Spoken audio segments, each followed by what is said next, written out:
terkasih dalam Tuhan kita Yesus Kristus. Pada kesempatan ini kembali kita akan mendengarkan kebenaran firman Tuhan.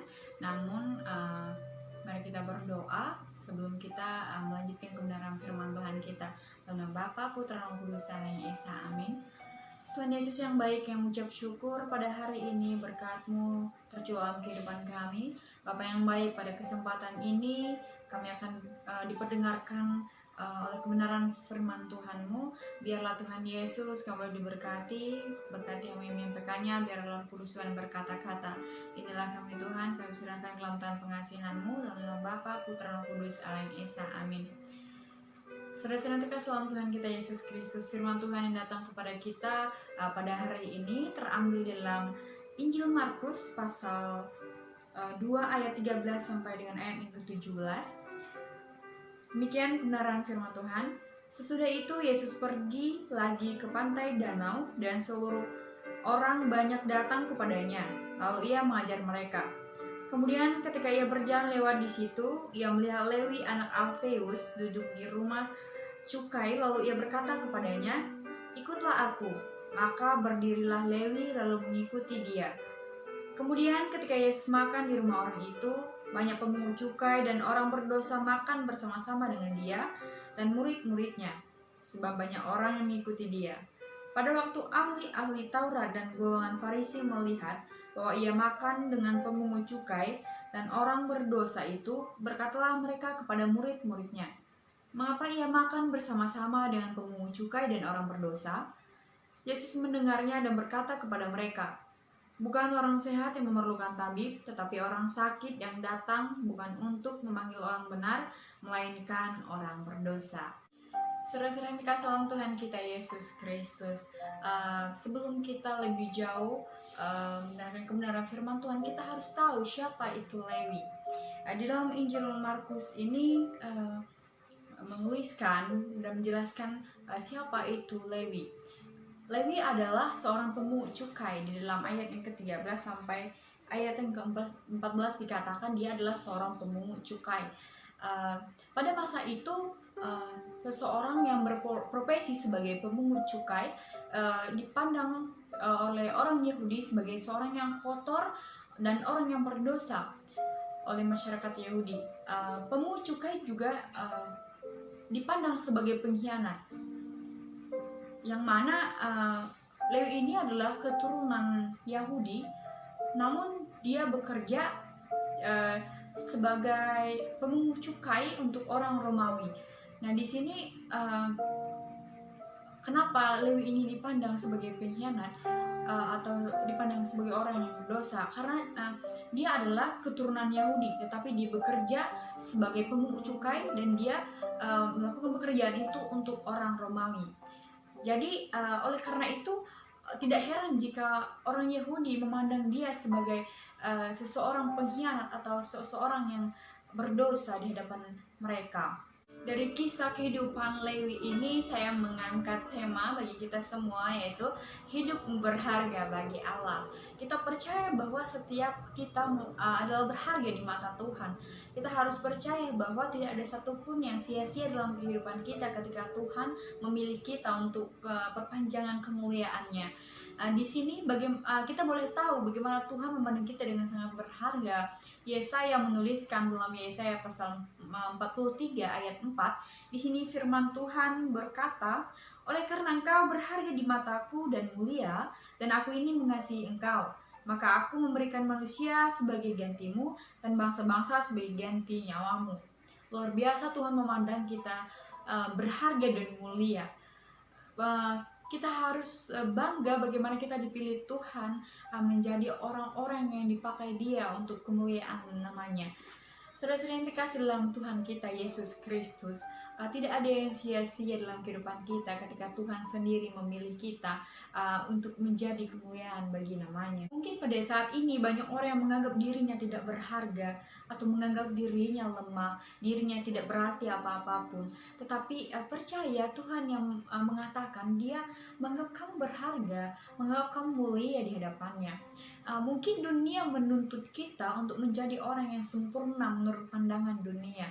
Tetapi karena itu banyak orang yang menghalalkan segala cara, melakukan apapun demi dipandang baik, demi dipandang demi dihormati, demi dipandang dermawan semua orang banyak melakukan hal-hal konyol, hal-hal yang merusak dirinya sendiri, bahkan dia mengubah karakter dan kepribadiannya menjadi orang yang berbeda dari dirinya sendiri demi dipandang baik oleh orang-orang di sekitarnya.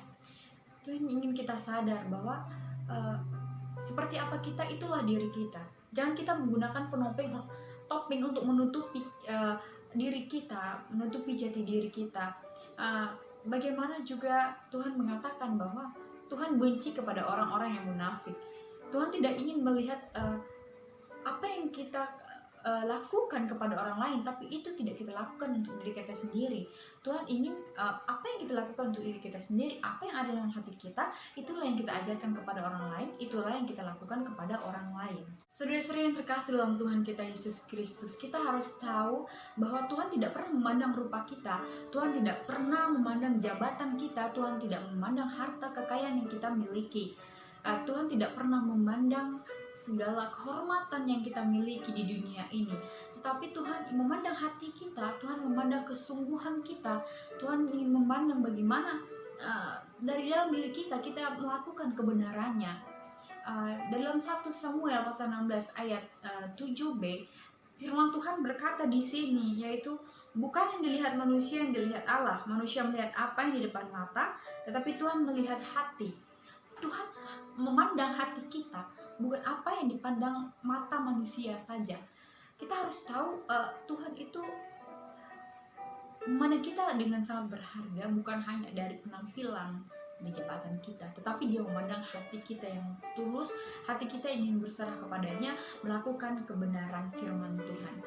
Saudara-saudara yang terkasih dalam Tuhan kita Yesus Kristus, kita harus tahu juga bahwa Tuhan memandang manusia dari sudut pandang yang berbeda.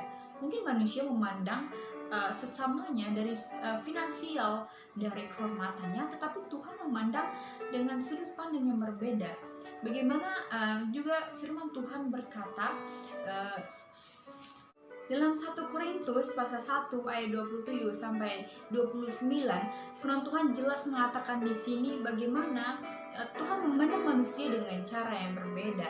Di sini firman Tuhan berkata, tetapi apa yang bodoh bagi dunia dipilih Allah untuk memalukan orang-orang yang berhikmat, dan apa yang lemah bagi dunia dipilih Allah untuk memalukan apa yang kuat, dan apa yang tidak terpandang yang hina bagi dunia dipilih Allah, bahkan apa yang tidak berarti dipilih Allah untuk meniadakan apa yang berarti, supaya jangan ada seorang manusia pun yang memegahkan diri di hadapan Allah. Firman Tuhan berkata, apa yang dipandang bodoh oleh dunia, apa yang dipandang dunia berhikmat, dia tidak ada apa-apanya ketika Tuhan memilih orang lain untuk menggantikan itu semua. Jadi Tuhan ingin sadar bahwa pandangan dunia ini sangat sederhana dan tidak berarti apa-apa di mata Tuhan.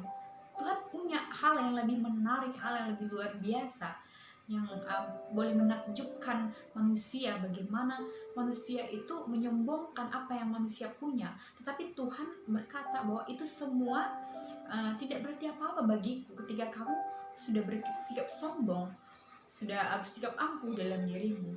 Tuhan berkata bahwa kita jangan memegahkan diri kita, tetapi kita boleh bermegah jika hal yang kita bermegah itu di dalam kemuliaan Tuhan. Saudara-saudara yang terkasih dalam Tuhan kita Yesus Kristus, mungkin di dunia ini sudah banyak orang yang dibutakan oleh harta, oleh kehormatan, sehingga seorang memilih untuk menjadi orang lain, sehingga seorang memilih untuk menukar kepribadiannya dengan kepribadian yang lain, sehingga orang juga memilih tidak memperdulikan orang-orang di sekitarnya. Dia memperdulikan bahwa dia harus dipandang baik, dia harus dipandang tinggi oleh orang-orang lain, sehingga orang-orang kadang yang di sekitarnya terabaikan. Kadang-kadang seseorang karena ingin mementingkan kepribadiannya sendiri, sehingga orang-orang di sekitarnya menjadi korban atas apa yang dia lakukan. Saudara-saudara yang dikasih dalam Tuhan Yesus Kristus, firman Tuhan yang mengatakan kepada kita bahwa jangan kita memandang di dunia ini orang sebagai seorang yang tidak berharga.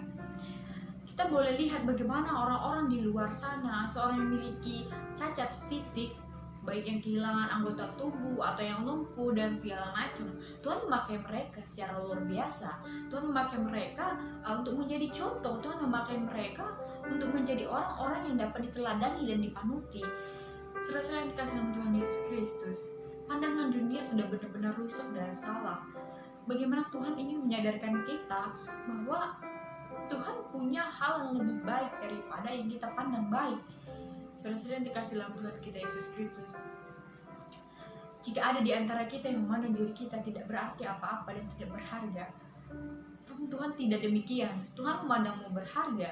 Tuhan memanggil orang-orang yang terhilang dari Dia. Ketika orang sudah jauh dari Tuhan, seseorang akan merasa bahwa kehidupannya hampa. Percayalah bahwa Tuhan akan hadir dalam kehidupanmu, akan membantumu untuk kembali kepada jalan yang telah Dia tentukan. Berbahagialah bagi kita yang telah melakukan kebenaran firman Tuhan. Tetapi bagi orang-orang yang belum melakukan kebenaran firman Tuhan, Tuhan akan mengetuk hati mereka. Tuhan akan datang secara pribadi memanggil mereka. Tuhan tidak akan pernah mengizinkan satu pun dari domba-dombanya yang hilang. Dia akan mencari dombanya yang hilang dan membawa dia pulang kembali, sehingga dia boleh bersama-sama bersukacita dalam kerajaan Allah bersama-sama dengan Tuhan. Saudara-saudara kasih dalam Tuhan kita Yesus Kristus, mungkin pada saat ini kita belum bisa menjadi apa-apa di mata orang, tetapi percayalah suatu saat kamu dipakai Tuhan. Kamu dipakai Tuhan untuk membantu orang lain. Kamu dipakai Tuhan melalui hidupmu, bahwa begini kehidupan orang yang dipakai Tuhan. Kamu bisa menjadi contoh dan teladan bagi orang-orang yang melihat kehidupanmu. Saudara-saudara yang dikasihi dalam Tuhan Yesus Kristus, demikian kebenaran firman Tuhan. Saya percaya dan yakin kita semua boleh dikuatkan. Kita berharga, kita harus tahu itu bahwa Tuhan mengasihi kita semua. Demikian kebenaran firman Tuhan. Untuk mengakhiri kebenaran firman Tuhan, mari kita berdoa dalam nama Bapa, Putra, dan Roh Kudus. Amin. Tuhan Yesus yang baik, pada hari ini kami kembali disadarkan bahwa setiap kami pribadi lepas pribadi, kami adalah berharga di mata-Mu. Setiap kali pribadi lepas pribadi, Tuhan punya rencana yang indah bagi kehidupan kami. Tuhan punya jalan terbaik untuk menunjukkan bagaimana kuasa Dia yang begitu besar boleh berkarya dalam kehidupan orang-orang yang dipandang bodoh, orang-orang yang dipandang tidak berhikmat, orang-orang yang dipandang tidak berharga di dunia, namun akan menjadi kemuliaan nama Tuhan ketika Tuhan memakai dalam kehidupannya. Terima kasih Bapa nama Yesus. Inilah kami anak-anak-Mu, berkati kehidupan kami Bapa. Inilah seru dan doa kami dalam nama Bapa, Putra, dan Roh Kudus Allah yang Esa. Amin. Demikian kebenaran firman Tuhan. Shalom.